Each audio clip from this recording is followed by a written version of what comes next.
So dear students, let us do this question of the Advanced 2024 paper 1. Question says two uniform strings of mass per unit length mu1 4 mu length l and 2l. तो आपके पास दो strings हैं, एक की length l है, दूसरे की 2l है.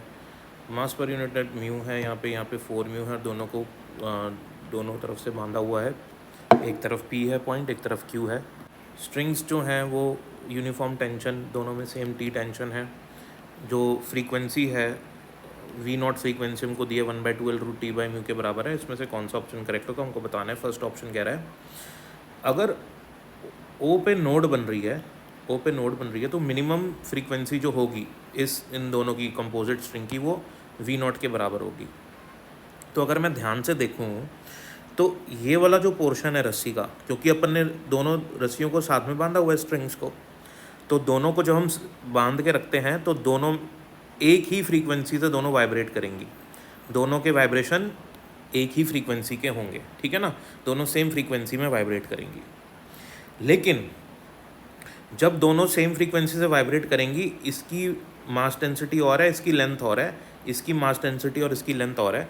इनके अंदर लूप्स अलग अलग बनेंगे, ज़रूर लूप्स अलग. इसमें फंडामेंटल फ्रीक्वेंसी में जब ये पूरी वायर या स्ट्रिंग वाइब्रेट कर रही होगी तो ये वाली जो स्ट्रिंग है जिसकी मास पर यूनिट लेंथ म्यू है और लेंथ एल है, इसके अंदर जो फंडामेंटल मोड ऑफ वाइब्रेशन होगा हमको पता. अगर हमें एक रस्सी को जिसकी मास पर यूनिट लेंथ म्यू है और लेंथ एल है, अगर अपन उसको दोनों तरफ से बांध दें तो fundamental mode of vibration standing waves कुछ ऐसे प्रोड्यूस होते हैं, ठीक है ना. और ये फ्रीक्वेंसी होती है 1/2L × √T/μ. अब अगर मैं इसकी भी निकाल लूँ, यहाँ पे मैंने इस पोर्शन की तो निकाल ली और एक ऐसे लूप बन जाएगा इसमें, तो जो फ्रीक्वेंसी यहाँ पे होगी वही फ्रीक्वेंसी यहाँ पे बनने वाली है, क्योंकि दोनों में सेम फ्रीक्वेंसी होगी. अब क्योंकि इससे कम तो फ्रीक्वेंसी बन ही नहीं सकती, ये तो मिनिमम फ्रीक्वेंसी है, ठीक है ना, जिसको हम फंडामेंटल फ्रीक्वेंसी भी बोलते हैं, ठीक है ना. तो सेम फ्रीक्वेंसी इसमें भी बनेगी, बट डिफरेंस क्या होगा, इसमें तो एक लूप बनेगा, इसमें कुछ नंबर ऑफ लूप्स अलग बनेंगे और कोई फ़र्क नहीं होगा. तो यहाँ पे नोड बनेगी और क्वेश्चन कह रहा है कि minimum frequency will be V0. बिल्कुल ठीक, V0 मतलब ये बिल्कुल सही बात है कि जो इस पूरी स्ट्रिंग में जो मिनिमम फ्रीक्वेंसी बनेगी वो यही बनेगी. तो मिनिमम फ्रीक्वेंसी ये बनेगी यहाँ पे. अब अपन निकाल लेते हैं, जैसे सी ऑप्शन को देखता हूँ मैं. When the composite string vibrates at minimum frequency, क्योंकि ये दोनों आपस में इंटरलिंक्ड है, तो ये तो अपन को पता लग गया कि मिनिमम फ्रीक्वेंसी जो जिससे ये पूरी स्ट्रिंग वाइब्रेट करेगी वो ये होगी. उस कंडीशन में क्या है, minimum frequency with a node at O, जिसमें ओ पे नोड बन रही है, it has 6 nodes including end nodes, ठीक है ना. यहाँ पे भी नोड बनेगी, यहाँ पे भी नोड बनेगी. ऑफकोर्स जहाँ से हम रस्सी को बांध के रखते हैं ना, वहाँ पे तो हमेशा क्या बनती है, नोड ही बनती है, ठीक है. तो यहाँ पे बोल रहे हैं कि यहाँ पे तो नोड्स बनेंगी, और टोटल नंबर ऑफ नोड्स जब इस फ्रीक्वेंसी से पूरी रस्सी वाइब्रेट कर रही है तो टोटल नंबर ऑफ नोड्स 6 बनेंगी. कैसे सॉल्व करेंगे इसको, तो देखो, एक बात हमेशा बेसिक कंसेप्ट याद रखो कि जब अपन रस्सी को दोनों तरफ से बांध देते हैं ना, तो जितने लूप बनते हैं ना उसमें, वो उतने ही हार्मोनिक में वाइब्रेट करती है. जैसे एक लूप बना तो ये फर्स्ट हार्मोनिक में वाइब्रेट कर रही है.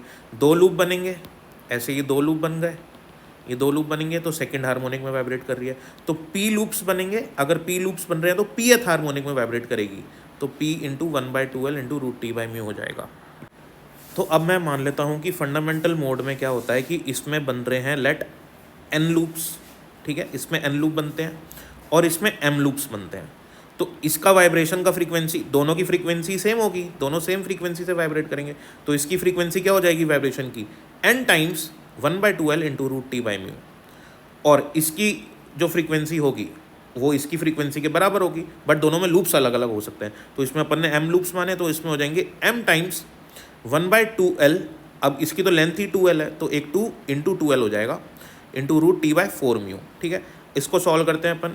यहाँ से √T/μ कैंसिल हो जाएगा, √√4 बाहर जाएगा, तो यहाँ पे अब 8L बन जाएगा, है ना. 2 और 2 ये कैंसिल हो जाएंगे. तो सॉल्व करेंगे तो अपने पास आएगा n बराबर m/4, यानी कि m बराबर 4n. n यहाँ पे n लूप्स बन रहे हैं, अगर मैं n को 1 मान लूँ तो ये m कितना आ जाएगा, 4 के बराबर आ जाएगा. तो यानी कि अगर यहाँ पे एक लूप बनता है फंडामेंटल मोड में, तो यहाँ पे अपन को मालूम है एक लूप बनेगा. तो जिस सिचुएशन में फंडामेंटल मोड ऑफ वाइब्रेशन में यहाँ पे एक लूप बन रहा है, उसी कंडीशन में fundamental of mode of vibration में यहाँ पे 4 लूप बनते हैं। मैंने आपको शुरू में बता दिया था कि लूप्स अलग अलग बनेंगे लेकिन फ्रीक्वेंसी ऑफ वाइब्रेशन दोनों की एफ रहेगी मिनिमम, और वो ये होगी, वो तो अपन पहले देख लिया। तो ये मैंने वापस से डायग्राम बना लिया। तो 4 लूप बनेंगे यहाँ पे, तो 4 लूप बनेंगे, 1 2 3 और 4, ठीक है ना। तो ये ऊपर नीचे वाइब्रेट होती रहेगी, स्टैंडिंग वेव्स बनेंगी। तो यहाँ पे एक नोड आएगी, यहाँ पे एक नोड आएगी, यहाँ पे नोड आएगी, एक यहाँ पे कोने पे, एक यहाँ पे कोने पे, और एक ये ओ पॉइंट पे नोड। तो कितनी नोड हो गई, 1 2 3 4 5 6 नोड्स बन जाएंगी, ठीक है। तो अपना जो 6th पॉइंट है जिसमें वो बोल रहे हैं कि 6 नोड्स बनेंगी इंक्लूडिंग एन नोड्स, तो ये भी ए और सी अपने दोनों सही हो गए। यहाँ तक क्लियर है, समझ आ रहा है तो प्लीज़ फ्रेंड्स के साथ शेयर करो यार, और सब्सक्राइब ज़रूर करना, ठीक है ना। चलो आगे चलते हैं। तो बी वाला पार्ट अपन करते हैं। बी वाला पार्ट पहले पढ़ लेते हैं एक बार। क्वेश्चन क्या कह रहा है बी वाला, कह रहा है with an antinode at O, ठीक है ना। ओ पे क्या बन रही है अपने पास, एंटी नोड बन रही है। The minimum frequency of vibration of composite string is 2v0। तो अगर ओ पे एंटी नोड बने तो मिनिमम जो इसकी मिनिमम फ्रीक्वेंसी होगी ना वाइब्रेशन की, वो 2v0 हो जाएगी।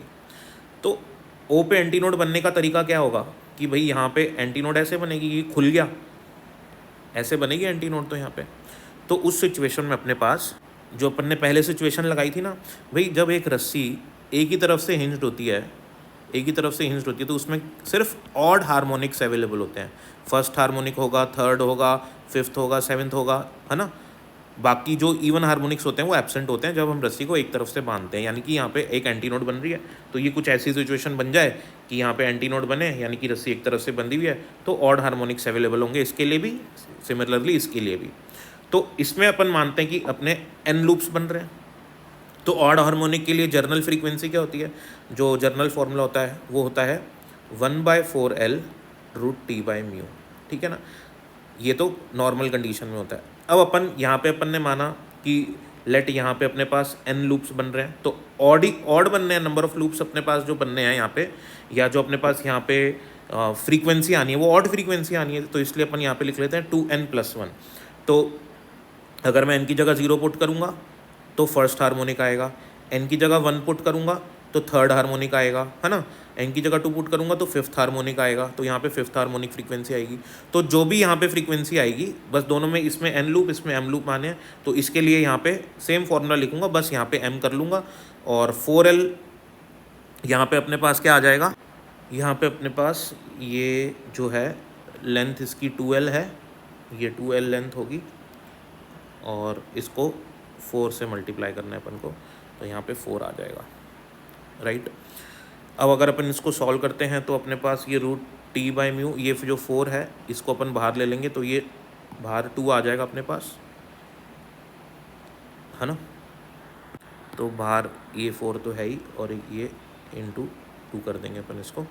अब इसको सॉल्व करेंगे तो 4L कैंसिल हो जाएगा, √T/μ कैंसिल हो जाएगा, तो अपने पास क्या बचेगा यहाँ से, ये 2 × 2 क्या बन जाएगा अपना, 4 बन जाएगा।